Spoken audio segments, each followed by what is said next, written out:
পরের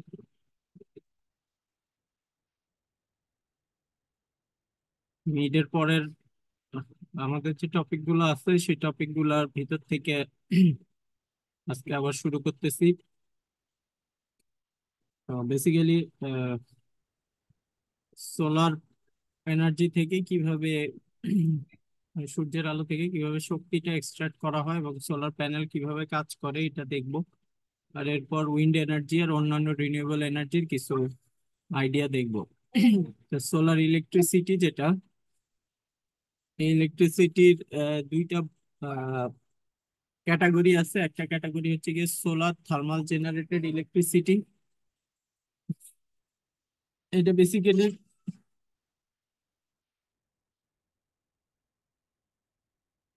solar radiation থেকে temperature increase করা হয় কোনো একটা মাধ্যমের।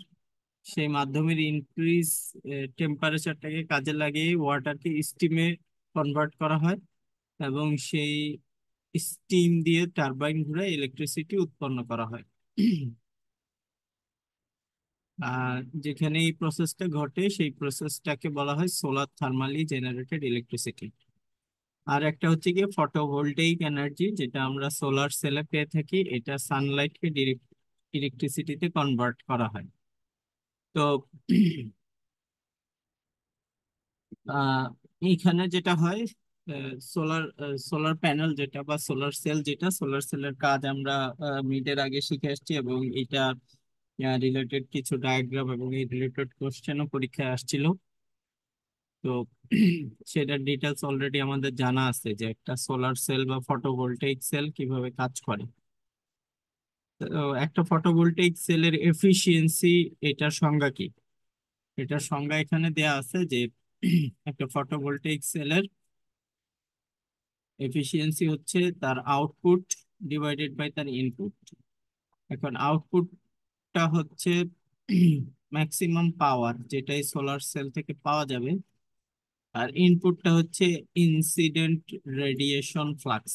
সূর্যের আলো থেকে যে শক্তি আসতেছে পার মিটার স্কোয়ার ক্ষেত্রফলে সেই সূর্যের আলো থেকে আগত শক্তির পরিমাণ কত, এই দুইটার রেশিও বা অনুপাতই হচ্ছে কি আমার সোলার সেলের এফিসিয়েন্সি। সো ফার যে বেস্ট সোলার সেল গুলা গবেষণাগারে আবিষ্কার হয়েছে, 25%, 26%-এর মতো এফিসিয়েন্সি পাওয়া গেছে এগুলা থেকে। 1%, 2% কম বেশি এদিক সেদিক হয়। আর অ্যাভেলেবল যে সোলার সেল গুলা বাজারে পাওয়া যায় কমার্শিয়ালি, যেগুলা প্রডিউস হয়, সেগুলাতে সোলার সেলের এফিসিয়েন্সি 19%। আর যেগুলোর এফিসিয়েন্সি বেশি, এ, মানে ল্যাবরেটরিতে পরীক্ষা করে পাওয়া গেছে, সেগুলো আসলে অনেক খরচ হবে। ওগুলাতে কস্টলি ম্যাটেরিয়াল ইউজ হয়। কস্টলি ম্যাটেরিয়াল দিয়ে কমার্শিয়ালি প্রডিউস করতে গেলে যেই দাম হবে ওই দামে কেউ সোলার সেল কিনবে না। এই জন্য ওগুলা গবেষণাগারে যদিও ভালো এফিসিয়েন্সি শো করে, কিন্তু কমার্শিয়ালি তাদেরকে দিয়ে ইলেকট্রিসিটি প্রডিউস করা হয় না বা সোলার সেল বানানো হয় না। আচ্ছা, এরপরে আমাদের সোলার সেল দিয়ে আমরা কি কি চালাতে পারবো? লাইটিং পারপাস ইউজ করতে পারবো, ইলেকট্রিক্যাল অ্যাপ্লায়েন্স চালাতে পারবো। স্পেস হিটিং রেফ্রিজারেশনে আমাদের সোলার সেলের ইউজ করা যাবে, আর হিটিং এর জন্য এটা ইউজ করা যেতে পারে।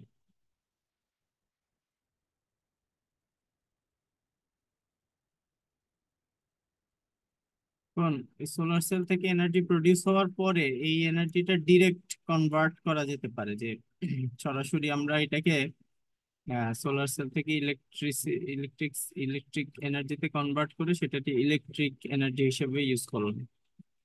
আবার সেটাকে আমরা স্টোরও করে রাখতে পারি। স্টোর করে রাখার জন্য মূল মাধ্যম হচ্ছে গিয়ে ব্যাটারি, সুপার ক্যাপাসিটর এগুলা। আর সাথে হাইড্রোজেন সেল বা ফুয়েল সেল নামে কিছু সেল আছে, সেগুলোর ভিতরেও এনার্জি স্টোর করে রাখা সম্ভব হয়। এখন সোলার সেলের ডিটেলস যদি আমরা জানতে চাই যে একটা সোলার সেলের ভিতরে কি কি ঘটনা ঘটে, সেটা জানার জন্য আমাদেরকে আগে আমরা দেখে আসছি যে P R N type semiconductor এক জায়গায় জোড়া লাগলে সেখানে একটা জাংশন তৈরি হয়, সেই জাংশন থেকে, সেই জাংশনে সূর্যের আলো এসে পড়লে ইলেকট্রন হোল পেয়ার তৈরি হয়। তো এই যে পিএন জাংশন যে তৈরি করা হবে, এই ম্যাটেরিয়াল গুলা তৈরি করা হবে হচ্ছে গিয়ে সেমিকন্ডাক্টর দিয়ে। আর কন্ডাক্টিভিটি অনুযায়ী ম্যাটেরিয়াল তিন রকম। এক নাম্বার হচ্ছে গিয়ে মেটাল, যারা অনেক বেশি ইলেকট্রিসিটি কন্ডাক্ট করতে পারে। আর একটা হচ্ছে গিয়ে ইনসুলেটর, যারা ইলেকট্রিসিটি খুব পোরলি কন্ডাক্ট করে, ভালো কন্ডাক্টর না। আর এদের দুইজনের মাঝখানে যাদের ইলেকট্রিসিটি পরিবহনের কিছুটা ক্ষমতা আছে, টেম্পারেচার এবং ডোপিং এর উপর বেস করে তাদের ইলেকট্রিসিটি পরিবহন ক্ষমতা কম বেশি হয়, তাদেরকে বলে সেমিকন্ডাক্টর। সেমিকন্ডাক্টর গুলা যে ম্যাটেরিয়াল গুলো আছে তাদের সর্ববহিস্থ শেলের চারটা করে ইলেকট্রন থাকে। এই চারটা করে ইলেকট্রন এরা দিতেও পারে না, আবার কারো কাছ থেকে সরাসরি এতগুলা ইলেকট্রন কালেক্টও করতে পারে না, ফলে তারা বন্ড তৈরি করে হচ্ছে গিয়ে ইলেকট্রন শেয়ারের মাধ্যমে। তো এই ইলেকট্রন গুলো যখন কারোর মাধ্যমে বন্ড করে ইলেকট্রন শেয়ার করে, তখন তাদের কন্ডাক্টিভিটি তুলনামূলকভাবে অনেক কম থাকে। তবে সেমিকন্ডাক্টর গুলার ভিতরে যদি বাইরে থেকে ডোপ করা হয়, অর্থাৎ ভিন্ন রকম বিভিন্ন প্রপোর্শনে ত্রিযোজী বা পঞ্চযোজী মৌলগুলোকে ডোপ করা হয়, তাহলে গ্রুপ 5 এর ম্যাটেরিয়াল গুলা যোগ করলে এটা এন টাইপ সেমিকন্ডাক্টরে পরিণত হয়, এবং গ্রুপ 3 এর ম্যাটেরিয়ালকে যোগ করলে এটা পি টাইপ সেমিকন্ডাক্টরে রূপান্তরিত হয়।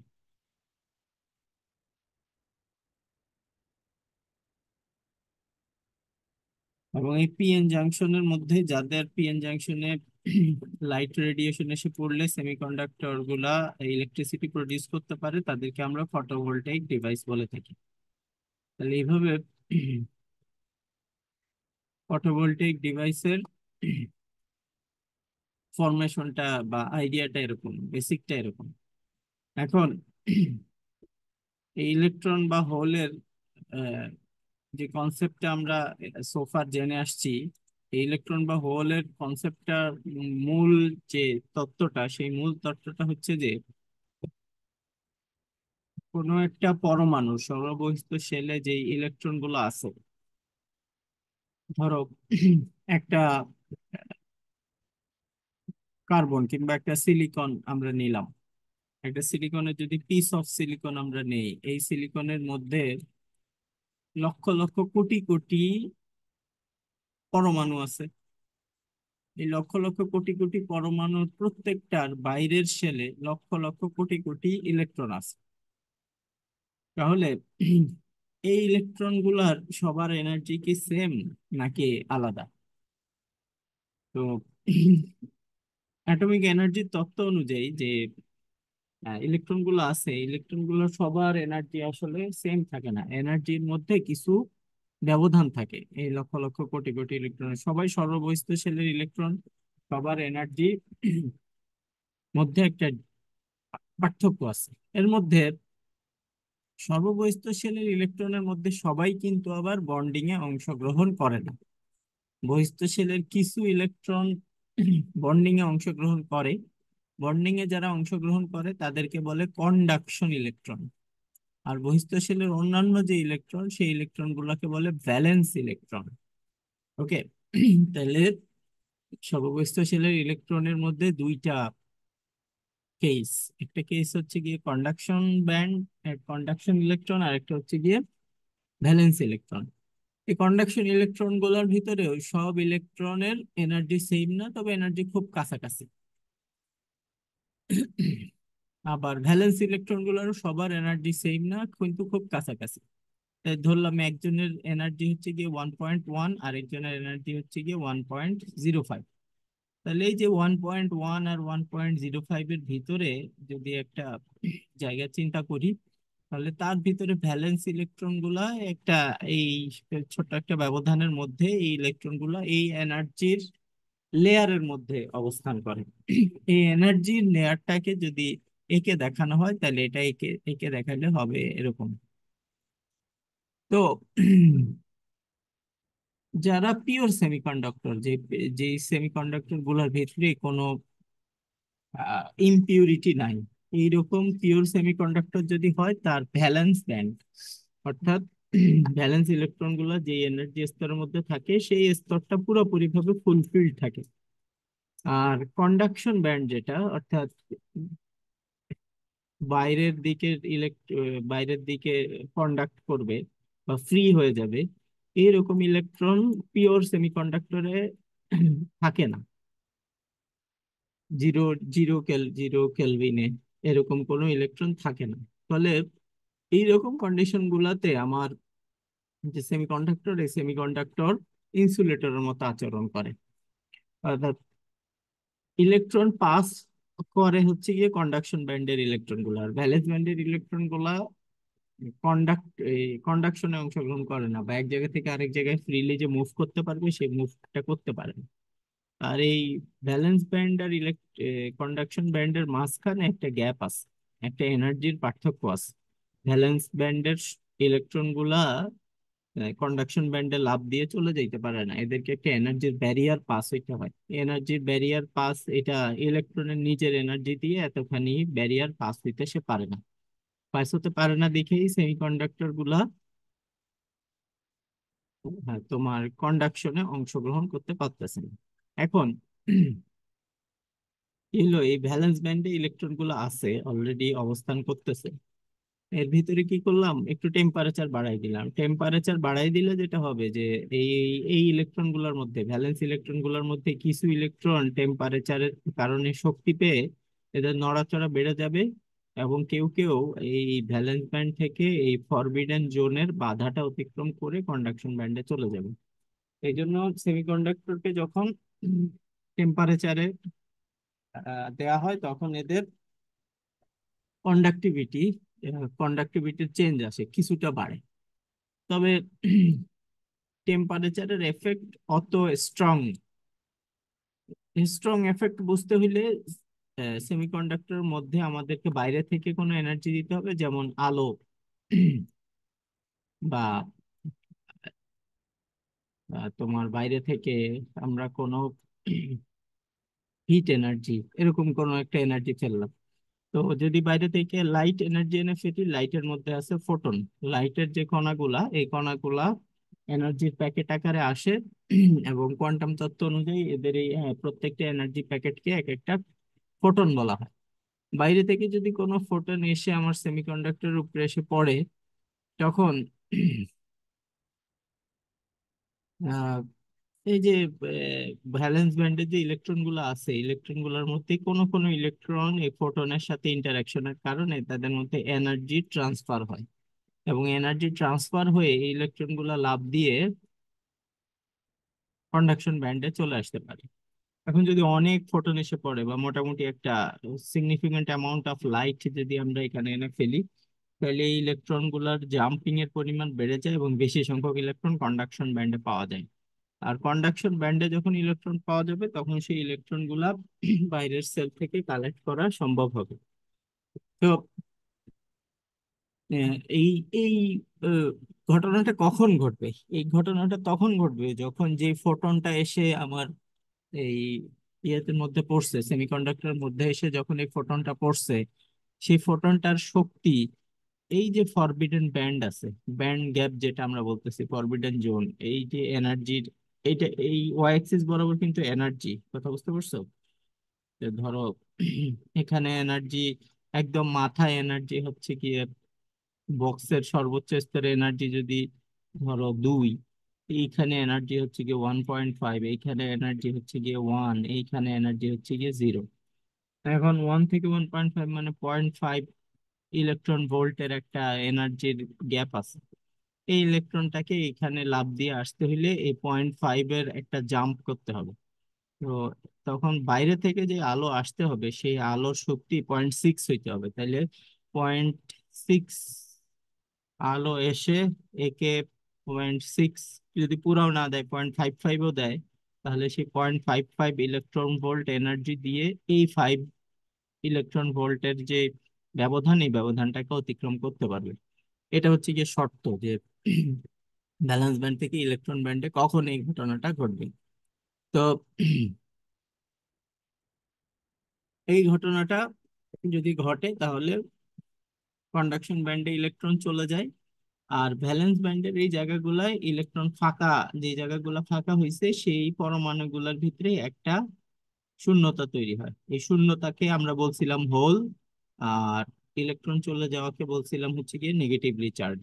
তো হোল গুলো হচ্ছে পজিটিভ চার্জ আর ইলেকট্রন গুলো হচ্ছে নেগেটিভ চার্জ। এই ইলেকট্রন হোল পেয়ার, ইলেকট্রন হোলের জোড়া যখন তৈরি হয় তখন গিয়ে আমার ফটোভোল্টাইক এফেক্ট ঘটে, অর্থাৎ সোলার সেলের যে এফেক্ট আছে সেই এফেক্টটা ঘটে।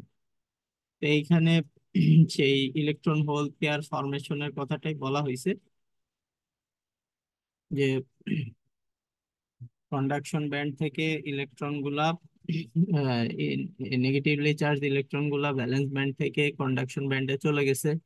তাহলে কন্ডাকশন ব্যান্ডে ইলেকট্রনের পরিমাণ বেড়ে গেছে আর ভ্যালেন্স ব্যান্ডে হোলের পরিমাণ বেড়ে গেছে।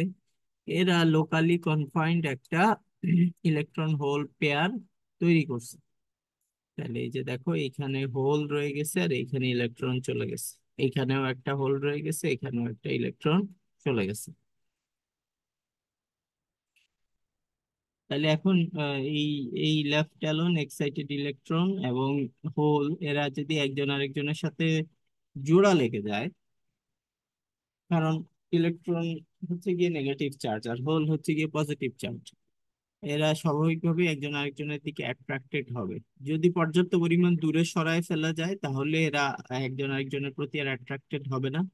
আর যদি পর্যাপ্ত পরিমাণ দূরত্ব এদের ভিতরে না থাকে তাহলে এরা কিন্তু আবার রিকম্বাইন হয়ে যাবে, একজন আরেকজনের সাথে আবার হোল পেয়ার জোড়া লেগে আগের অবস্থায় ফেরত চলে যাবে। এই জন্য এখানে সোলার সেল কাজ করার একটা এসেনশিয়াল শর্ত আছে। এই শর্ত হচ্ছে to separate the charges in photo generated electron hole pair as soon as possible. So electron hole pair থেকে ফটো জেনারেটেড ইলেকট্রন তৈরি হওয়ার পরে সেই ইলেকট্রনটাকে যত দ্রুত সম্ভব কালেক্ট করে ফেলতে হবে, এবং এই কালেক্ট করা চার্জটা এক্সটার্নাল সার্কিটের ভিতর দিয়ে ফ্লো করাই দিতে হবে। যদি এটা ফ্লো, তারা রিকম্বাইন হওয়ার পূর্বে তারা ফ্লো হইতে পারে, তাহলেই ফটো ইলেকট্রিক এফেক্ট পাওয়া যাবে। এখন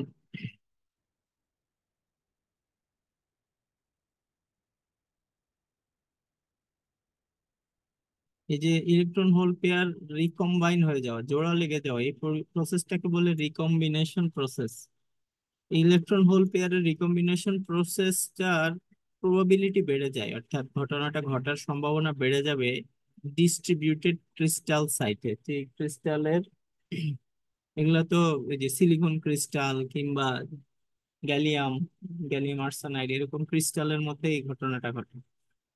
যে ক্রিস্টাল সাইট গুলা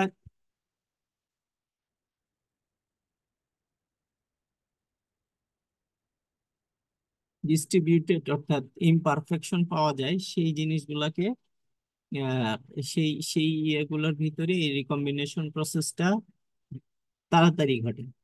এজন্য এই যে ইলেকট্রন হোল পেয়ারের যে রিকম্বিনেশন যাতে ক্রিস্টালের ভিতর না ঘটে সেজন্য একটা সারফেসের মধ্যে সুইটেবল কোটিং দেয়া হয়, যে কোটিং এর মাধ্যমে হোল এবং ইলেকট্রন গুলার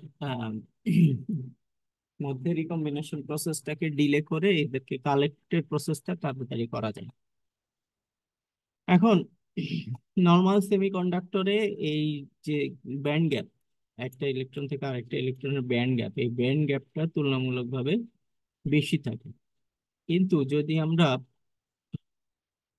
ইম্পিউরিটি মিশাই তাহলে একদিকে ইলেকট্রনের পরিমাণ বাড়বে, আর দ্বিতীয় যেটা সেটা হচ্ছে যে এই ব্যান্ড গ্যাপটা কমে যাবে, অর্থাৎ কন্ডাকশন ব্যান্ড এবং ইলেকট্রনের মধ্যে যে ভ্যালেন্স ব্যান্ড, এই ভ্যালেন্স ব্যান্ডের ভিতরে আহ, নতুন ডোনর অ্যাড করার কারণে কন্ডাকশন ব্যান্ডের লেভেলটা নিচে নেমে আসবে বা দূরত্বটা কমে যাবে। এই দূরত্বটা যদি কমায় ফেলা যায় তাহলে ইলেকট্রন হোল পেয়ার তৈরি করা আরো ইজিয়ার হয়ে যায়। তো এই ব্যান্ড গ্যাপ একটা গুরুত্বপূর্ণ বিষয়। কোন কোন কোন পদার্থ দিয়ে সোলার প্যানেল তৈরি করা যাবে আর কোন কোন পদার্থ দিয়ে সোলার প্যানেল তৈরি করা যাবে না, সেটা নির্ভর করবে এই পদার্থগুলার এই যে কন্ডাকশন ব্যান্ড এবং ভ্যালেন্স ব্যান্ডের ব্যান্ড গ্যাপ যে আছে এই ব্যান্ড গ্যাপের দূরত্বের উপর। তো এই নর্মালি এই যে যে পদার্থগুলোর নাম এখানে দেখা যাচ্ছে, অর্থাৎ যে সেমিকন্ডাক্টর গুলার ব্যান্ড গ্যাপ 1 থেকে 2.6 এর মধ্যে, তাদের ইউজ সোলার প্যানেলে বেশি। তাহলে সেমিকন্ডাক্টর সিলিকনের ব্যান্ড গ্যাপ হচ্ছে 1.1 ইলেকট্রন ভোল্ট। আচ্ছা, ব্যান্ড গ্যাপ মনে রাখতে হবে, এটা কিসের একক? ব্যান্ড গ্যাপ হচ্ছে গিয়ে এনার্জির একক। ওকে, এখন এনার্জির একক আমরা জানি হচ্ছে গিয়ে জুল। তো ইভিটা কি? ইভি মানে হচ্ছে গিয়ে ইলেকট্রন ভোল্ট। একটা ইলেকট্রন, সেটার একটা চার্জ আছে, সেই চার্জ হচ্ছে গিয়ে 1.6 ইন্টু 10⁻⁻19 কুলম। আর তার সাথে হচ্ছে গিয়ে আহ, এটা যে ভোল্ট, অর্থাৎ 1 ভোল্ট যদি আমরা গুণ করি তাহলে এতটুকু পরিমাণ হচ্ছে গিয়ে 1 ইলেকট্রন ভোল্ট। এত কুলম, কুলম টাইমস ভোল্ট।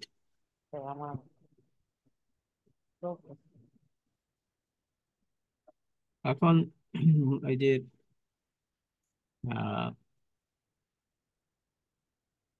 ভোল্টেজের যে সংজ্ঞা, বিভব পার্থক্যের যে সংজ্ঞা, সেই বিভব পার্থক্যের সংজ্ঞা অনুযায়ী ভোল্ট সমান সমান হচ্ছে কি W/T, কিউ। তাহলে 1 কুলম চার্জকে কোনো একটা তড়িৎ ক্ষেত্রের ভিতরে আনতে যতটুকু কাজ করতে হয় সেটাই হচ্ছে গিয়ে ভোল্টেজের হিসাব। তাহলে ডাব্লিউটা হচ্ছে গিয়ে কৃত কাজ, বা এটা হচ্ছে গিয়ে এনার্জির পরিমাণ। আর ডাব্লিউ সমান সমান হচ্ছে গিয়ে V/Q। তাহলে ভি এর একক আর কিউ এর একক গুণ করলে তুমি পাচ্ছ হচ্ছে গিয়ে এনার্জির একক বা জুল পাচ্ছ।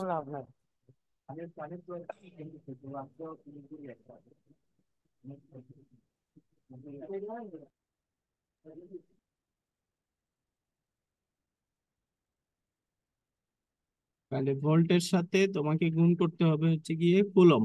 এই দুইটা গুণ করলে পাবা জুল। এই কারণে এই যে ইভিটা আসলে কিসের একক? ইভিটা আসলে এই হিসাব অনুযায়ী আমরা বুঝতে পারতেছি ইভিটার একক হচ্ছে গিয়ে জুল। তাহলে ব্যান্ড গ্যাপ মানে বুঝাচ্ছি এনার্জির পার্থক্য। সেইটা কার কার এনার্জির পার্থক্য? ভ্যালেন্স ব্যান্ড আর কন্ডাকশন ব্যান্ডের এনার্জির পার্থক্য। এই সিলিকনের জন্য এটা 1.1, গ্যালিয়াম আর্সেনাইডের জন্য 1.35, জার্মেনিয়ামের জন্য 0.72, তারপরে জিঙ্ক অক্সাইডের জন্য 3.3। এরকম বিভিন্ন ব্যান্ড গ্যাপের সেমিকন্ডাক্টর ম্যাটেরিয়াল পাওয়া যায়। এখানে একটা জিনিস গুরুত্বপূর্ণ, যে সব ব্যান্ড গ্যাপের ম্যাটেরিয়ালই কি আমরা দিয়ে সোলার সেল বানাইতে পারবো? এখন এটা ডিপেন্ড করবে। এটা ডিপেন্ড করবে হচ্ছে আহ, সূর্যের আলো থেকে আমরা যে তরঙ্গগুলা পাই, সেই তরঙ্গগুলার শক্তি কত। সেই তরঙ্গগুলার যে শক্তি, সেই শক্তিটার সাথে এই ব্যান্ড গ্যাপটা ম্যাচ করে কিনা। যদি সূর্যের আলো থেকে প্রাপ্ত শক্তি এই ব্যান্ড গ্যাপের শক্তির চেয়ে বেশি হয়, তাহলেই শুধুমাত্র সেই সেমিকন্ডাক্টরটাকে সোলার সেল বানানোর জন্য ব্যবহার করা যাবে। আর যদি এরকম হয় যে সস্তা, খুব ভালো ম্যাটেরিয়াল, কিন্তু তার যে ব্যান্ড গ্যাপ, সেই ব্যান্ড গ্যাপটা অনেক বেশি, সূর্যের আলো থেকে আগত শক্তির চেয়ে, প্রত্যেক ফোটনে প্রাপ্ত শক্তির চেয়ে এই শক্তিটা বেশি বেশি হইলে কিন্তু ইলেকট্রন হোল পেয়ার তৈরি হবে না। ইলেকট্রন হোল পেয়ার তৈরি না হইলে তোমার সোলার প্যানেল তৈরি হবে না। এই জন্য সোলার প্যানেলের ক্ষেত্রে এই আইডিয়াটা ক্লিয়ার থাকতে হবে যে সবাইকে দিয়ে কিন্তু ফটোভোল্টাইক ম্যাটেরিয়াল মানে সোলার প্যানেল বানানো যাবে না। তাহলে সূর্যের আলো থেকে আগত শক্তির পরিমাণ হচ্ছে গিয়ে H/F। এফ হচ্ছে গিয়ে ফ্রিকোয়েন্সি, আবার এফ এর এইচ হচ্ছে গিয়ে প্লাঙ্কস কনস্ট্যান্ট। এগুলা হয়তো আগে পড়ে আসছো। Hc/λ। সূর্যের আলোর বিভিন্ন জায়গায় বিভিন্ন তরঙ্গ দৈর্ঘ্য আছে। ল্যামডা হচ্ছে গিয়ে তরঙ্গ দৈর্ঘ্য, যেমন লাল আলোর তরঙ্গ দৈর্ঘ্য 700 ন্যানোমিটার। এই 700 ন্যানোমিটার এখানে বসায়, এইচ এর মান বসায়, সি এর মান বসায়, ক্যালকুলেট করলে ওই লাল আলোর মধ্যে কতখানি শক্তি আছে ইলেকট্রন ভোল্টে বের করে নিয়ে আসা যাবে। এখন এখানে গুরুত্বপূর্ণ পয়েন্ট যেটা, সেটা হচ্ছে এ photovoltaic material can only capture those photons which have a energy greater than or equal to the band gap of that material। তো ফটোভোল্টিক ম্যাটেরিয়ালের ফোটন গুলা সূর্যের আলোতে অনেক তরঙ্গ দৈর্ঘ্য আছে, নিজের ব্যান্ড গ্যাপ ম্যাটেরিয়ালের চেয়ে বেশি তরঙ্গ দৈর্ঘ্যটাই শুধু সে ক্যাপচার করবে। যেমন silicon will be transparent to photons with energy less than 1.1 eV. তাইলে সূর্যের আলোর মধ্যে যেই তরঙ্গগুলো এরকম আছে, যাদের যেই তরঙ্গগুলা এনার্জি, ফোটনের এনার্জি 1.1 ইলেকট্রন ভোল্টের চেয়ে কম, সেই আলোগুলা বা সেই তরঙ্গগুলা যদি এসে সিলিকনের উপর পড়ে, সে সিলিকনের সাথে ইন্টারঅ্যাক্ট করবে না, সে সিলিকনের ভিতর দিয়ে পাস হয়ে চলে যাবে। আর যেই তরঙ্গগুলার জন্য আহ, বা যেই আলোটার জন্য এনার্জির পরিমাণ 1.1 ইলেকট্রন ভোল্টের চেয়ে বেশি, সেই আলোগুলাই এসে সিলিকনের পিএন জাংশনে এসে যদি পড়ে, তাইলে সেখানে সে ফটোভোল্টেইক এফেক্ট শো করবে। তো লো ব্যান্ড গ্যাপের ম্যাটেরিয়াল যদি আমরা ইউজ করি, তাহলে আমাদের মনে হচ্ছে যে তাইলে মনে হয় ভালো সোলার প্যানেল পাওয়া যাবে। কিন্তু এইখানে এই যে দ্য স্ট্রেংথ, এখানে আরেকটা শর্ত আছে, সেই শর্তটা হচ্ছে গিয়ে strength of electric field created by the junction of PN material is also dependent on the band gap. যদি পিআরএন জাংশন যেটা আছে, এই জাংশনের মধ্যে তো ওই জাংশনের মধ্যে আলো এসে পড়লে তো ইলেকট্রন হোল পেয়ার তৈরি হবে। এখন এদের দুইজনের মধ্যে বিকর্ষণ শক্তিটা বেশি হইতে হবে। যদি ব্যান্ড গ্যাপ ছোট হয়, তাহলে কি হবে, ব্যান্ড এনার্জি যদি ছোট হয়, তাহলে আবার রিকম্বিনেশন হয়ে যাবে। রিকম্বিনেশন হয়ে গেলে সূর্যের আলো এসে পড়ে হোল পেয়ার তৈরি করলো, আবার রিকম্বিনেশন হয়ে গেল, আবার আগের জায়গায় ফেরত চলে আসলো। কিন্তু ব্যান্ড গ্যাপ একটা পর্যাপ্ত পরিমাণ বেশি হইলে, বা ইলেকট্রিক ফিল্ডের স্ট্রেংথটা যদি বেশি পরিমাণে দিয়ে দেওয়া যায়, ব্যান্ড গ্যাপের পরিমাণ সামান্য একটু বাড়ায়, তাহলে কিন্তু ওই রিকম্বিনেশনটা হবে না। তো এখানে দুইটা জিনিস একটা একটার বিপরীতমুখী, কিন্তু সোলার প্যানেলে এই দুইটা বৈশিষ্ট্যই থাকা লাগে। এ কারণে এদের মধ্যে একটা ট্রেড অফ বানাইতে হয়, যে আমার ফোটন এনার্জি, সূর্যের আলো কতখানি এসে পড়বে, আর ফিল্ড স্ট্রেংথ কতখানি দিব, অর্থাৎ ব্যান্ড গ্যাপ কতখানি রাখবো, এই দুইটার ভিতরে হিসাবটা মিলায়ে এই বানাইতে হবে, আমাদেরকে সোলার প্যানেল বানাইতে হবে। এখন সোলার প্যানেলের ক্ষেত্রে আরেকটা জিনিস ইম্পর্টেন্ট, সেটা হচ্ছে গিয়ে উইথ, পি এবং এন জাংশনের উইথটা কত হবে। তো একটা সেমিকন্ডাক্টর ম্যাটেরিয়ালের পিএন জাংশনের ডোপিং এই পরিমাণ করতে হবে যেন তার পিএন জাংশনের যে উইথ, সেই উইথটা টিপিক্যালি 1 মাইক্রোমিটার। মাইক্রোমিটার মানে বুঝতেছো, মাইক্রো মানে 10⁻⁻⁶।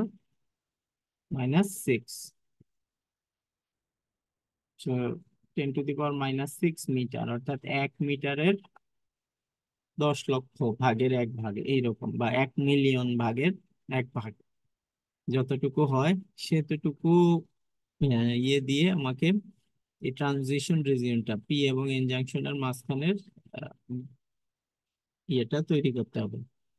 তো পি টাইপ ম্যাটেরিয়ালে হোলের আধিক্য থাকে, এন টাইপ ম্যাটেরিয়ালে এন এর আধিক্য থাকে। যখন কন্টাক্ট মেট করা হয়, তখন এই কন্টাক্ট থেকে এন টাইপ থেকে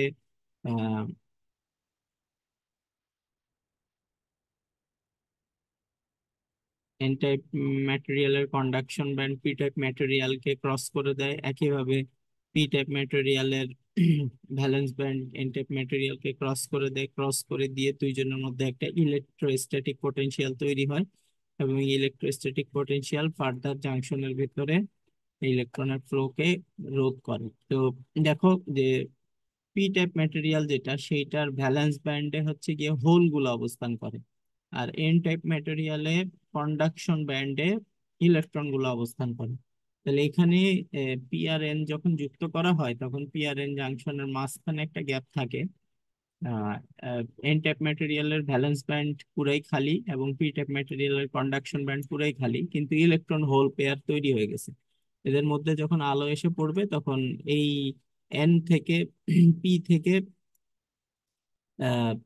ইলেকট্রন জাম্প দিয়ে এন এ চলে যাবে। এন থেকে পি থেকে ইলেকট্রন জাম্প দিলে গেলে পি এর দিকে হোলের সংখ্যা বাড়বে, এবং এন এর দিকে ইলেকট্রনের সংখ্যা বাড়বে।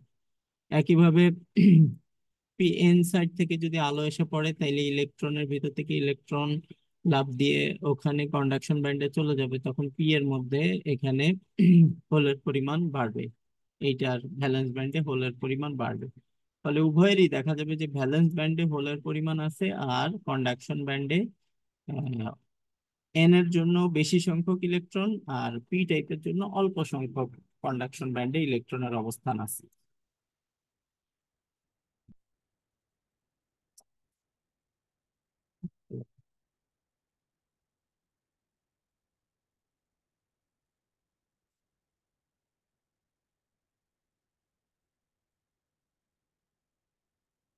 ওকে, তাহলে এই জিনিসগুলাকে এইভাবে ব্যাখ্যা করা হচ্ছে যে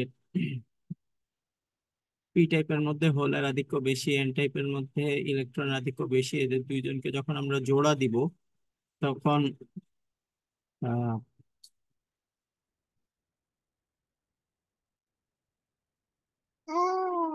এন এর মধ্যে যেহেতু ইলেকট্রনের আধিক্য বেশি, কিছু সংখ্যক ইলেকট্রন এই দিকে ডিফিউজ হবে। ডিফিউশন মানে হচ্ছে গিয়ে উম, যেখানে ঘনত্ব কম সেই দিকে বেশি ঘনত্ব থেকে কম ঘনত্বের দিকে পাস হওয়া। একইভাবে যেহেতু এন এর দিকে হোলের আধিক্য কম, সেহেতু এখান থেকে কিছু ইলেকট্রন হোল এইদিকে পাস হবে। এদিকে পাস হইলে যেটা হবে যে এইদিকে একটা নির্দিষ্ট জায়গার, যেহেতু হোল এদিকে আসতেছে আগে, এই যে এন এর দিকে ইলেকট্রন বেশি ছিল, ইলেকট্রন হোল এদিকে মিলে মিশে এই পাশটায় এন এর দিকেও কিছু নিউট্রাল করে ফেলবে। আবার যেহেতু ইলেকট্রন গুলো এইদিকে আসতেছে, এইদিকে আগে হোল ছিল, এই ইলেকট্রন হোল গুলো মিশে কিছু জায়গায় নিউট্রাল করে ফেলবে। নিউট্রাল জায়গা তৈরি করে ফেলার পরে এখানে যেটা হবে যে এই পাশে তো এদিক থেকে এইদিকে একটা ইলেকট্রিক ফিল্ড তৈরি হবে। এদিকে হোল আছে, এদিকে ইলেকট্রন আছে, সো একটা ইলেকট্রিক ফিল্ড পাওয়া যাবে। এই ইলেকট্রিক ফিল্ড এর কারণে তোমার একটা ভোল্টেজের পার্থক্য তৈরি হবে। এই পাশে ভোল্টেজের পার্থক্যটা বেশি, যেহেতু এই পাশে তোমার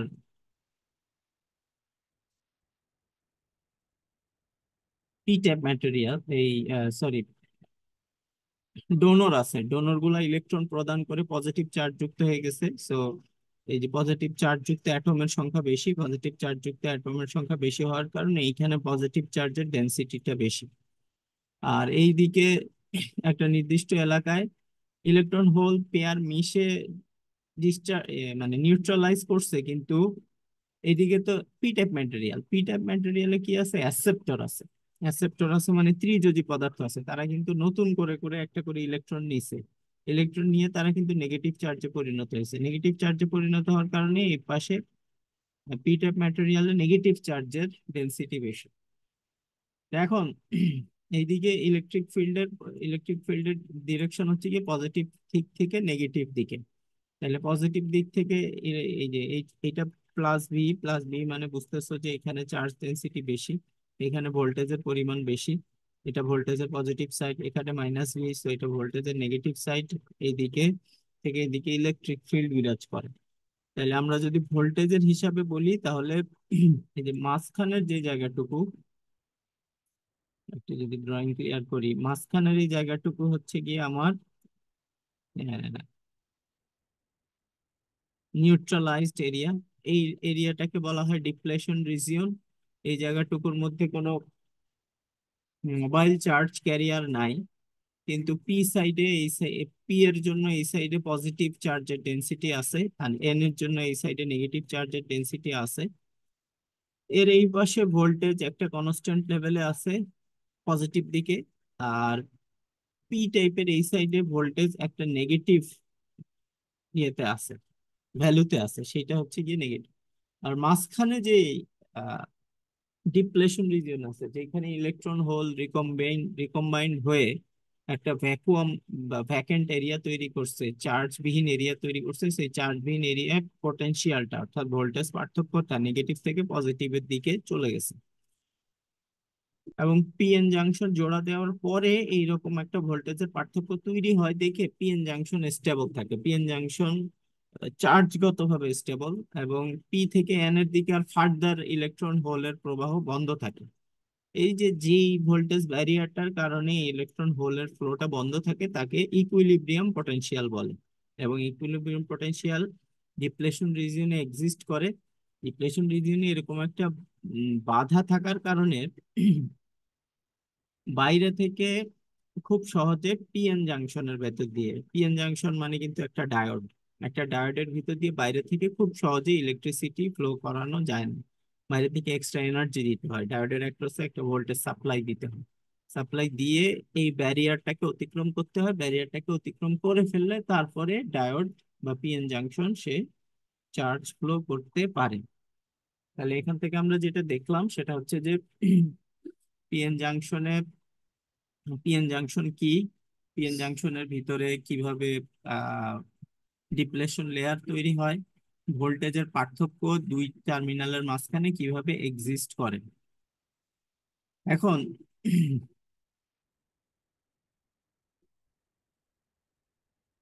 ধরা যাক এই যে পিএন জাংশন যেটা আছে, জাংশনের মধ্যে আমরা হিট দিলাম, তাপ তাপ প্রদান করলাম। তাপ প্রদান করলে কি হবে? তাপ প্রদান করলে জাংশনের ভিতরে আরো নতুন করে ইলেকট্রন হোল পেয়ার কিছু তৈরি হবে থার্মাল এক্সাইটেশনের কারণে, থার্মাল টেম্পারেচারে চেঞ্জ হওয়ার কারণে। তো নতুন ইলেকট্রন তৈরি হইলে ইলেকট্রিক ফিল্ড যাবে, এই নতুন ইলেকট্রিক ফিল্ডের ডিরেকশন হচ্ছে গিয়ে এন থেকে পজিটিভের দিকে, এন থেকে পি এর দিকে, এদিকে ইলেকট্রিক ফিল্ডের দিকে। ইলেকট্রিক ফিল্ড কাজ করে হচ্ছে গিয়ে পজিটিভ ভোল্টেজের সাইড থেকে নেগেটিভ ভোল্টেজের সাইডে। কোথাও ইলেকট্রন তৈরি হইলে পজিটিভটাকে,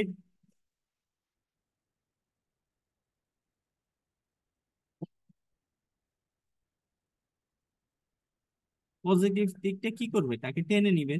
তাহলে আলো এসে যদি পিএন জাংশনে পড়ে, এখানে এসে যদি পড়ে, তাহলে ইলেকট্রনটা চলে আসবে হচ্ছে গিয়ে এন এর দিকে। অথবা আলো এসে যদি এই জাংশনের ভিতর পড়ে, তাহলে সাথে যদি কোনো হোল তৈরি হয়, সেই হোলটা চলে যাবে হচ্ছে গিয়ে আমার পি টাইপের দিকে। ফলে বাইরে থেকে যদি কোনো এক্সটার্নাল সার্কিট দিয়ে আমি এই এফেক্টটাকে গ্যাদার করতে পারি, তাহলে আহ, এই যে একটা ইলেকট্রন আর একটা হোল তৈরি হইলো, এই ইলেকট্রন আর হোলকে বাইরের সার্কিটে গ্যাদার করা যাবে। সিমিলার ঘটনা কিন্তু হিট হইলে যেমন হবে, লাইট হইলেও সেই ঘটনাটা ঘটবে। লাইট এসে যদি কোনো জাংশনের ভিতর পড়ে, তাহলে ফোটন ইলেকট্রন হোল পেয়ার তৈরি করে, এবং এই ফোটন যে ইলেকট্রন হোল পেয়ার তৈরি করে, সেই ইলেকট্রন হোল পেয়ার যদি বাইরের সার্কিটে কালেক্ট করা হয়, তাহলে সেইটাকে বলে সেই কাজটা, সেইটাকে বলে ফটোভোল্টেইক এফেক্ট। সোলার সেলে ফটোভোল্টেইক এফেক্ট পাওয়া যায়। আচ্ছা, যদি এরকম হয় যে বাইরে থেকে আমরা কি করলাম, এক্সটার্নাল একটা ভোল্টেজ সাপ্লাই দিলাম, একটা পি টাইপ পদার্থ আছে আর একটা এন টাইপ পদার্থ আছে। এই পি টাইপ পদার্থের মধ্যে পজিটিভ আর এন টাইপ পদার্থের মধ্যে নেগেটিভ ইয়ে দিলাম, তাহলে পি থেকে কি হবে,